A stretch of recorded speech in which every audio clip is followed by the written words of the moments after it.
Hello student, मानव नेत्र तथा रंग बिरंगा संसार के इस प्यारे से चैप्टर में आपका स्वागत है।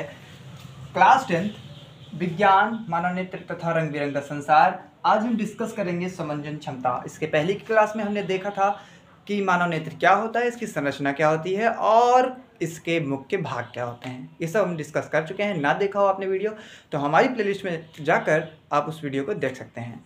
ठीक है, प्लेलिस्ट का नाम है मानव नेत्र तथा रंग बिरंगा संसार। अब इसलिए बात है, यही चैप्टर ही चल रहा है। तो आज हम इसके एक इम्पॉर्टेंट टॉपिक डिस्कस करेंगे, समंजन क्षमता को। ठीक है, समंजन क्षमता क्या होती है और कैसे वर्क होता है, इससे क्या काम है इसका, वो इस वीडियो में देखेंगे।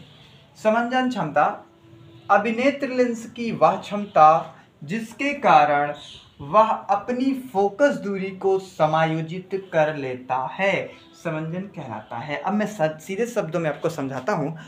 समंजन क्षमता वह क्षमता होती है, मतलब उसे कहते हैं जिसके कारण हम पास की वस्तु को और दूर की वस्तु को देख पाते हैं। जैसे हमको दूर की वस्तु को देखना होता है तो हम अपनी आँखों को दूर देखने के लिए जब करते हैं तो अभिनेत्र लेंस क्या होता है, यहाँ पे मैंने लिखा है कि अभिनेत्र लेंस की वक्रता पश्चमी पेशियों के द्वारा नियंत्रित की जाती है। तो समंजन क्षमता जो है ना, वो पश्चमी पेशियाँ बहुत मदद करती हैं हमें आस-पास, मतलब दूर की और नज़दीक की वस्तु को देखने के लिए। पश्चमी पेशियाँ क्या होती हैं, शिथिल हो जाती हैं।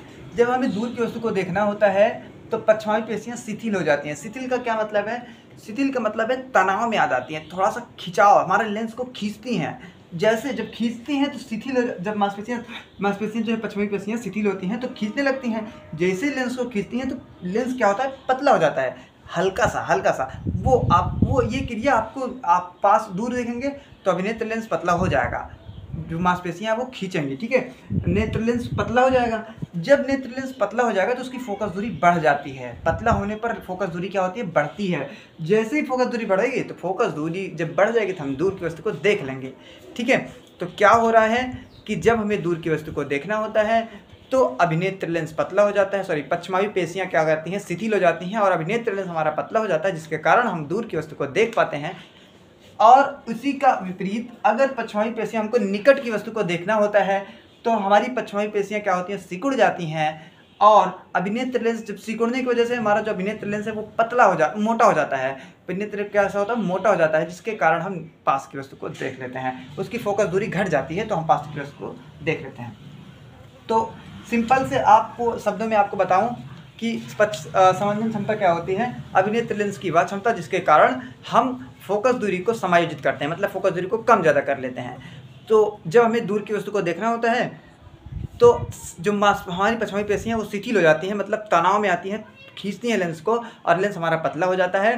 पतला होने से फोकस दूरी उसकी बढ़ जाती है, जिसके कारण हम दूर की वस्तु को देख लेते हैं। जब हमें पास की वस्तु को यानी कि निकट की वस्तु को देखना होता है तो अभिनेत्र लेंस में जो पश्चमी पेशियाँ हैं वो क्या होती हैं, सिकुड़ जाती हैं, जिसके कारण अभिनेत्र लेंस मोटा हो जाता है। हमारे आँख में जो लेंस है वो मोटा हो जाता है, जिसके कारण हम पास की वस्तु को देख पाते हैं। फोकस दूरी घट जाती है तो हम पास की वस्तु को देख लेते हैं। अब जिसके अंदर ये सब नहीं हो पाएगा, मतलब मान लो कोई व्यक्ति है, उसको दूर देखना है मगर उसकी फोकस दूरी बढ़ ही नहीं पा रही है ना, उसकी और पास देखना है, किसी को पास देखना है, उसकी फोकस दूरी घट ही नहीं पा रही है। जब बढ़ घट नहीं पाती है किसी की फोकस दूरी तो उसी के आँख में क्या होता है, दोष हो जाता है।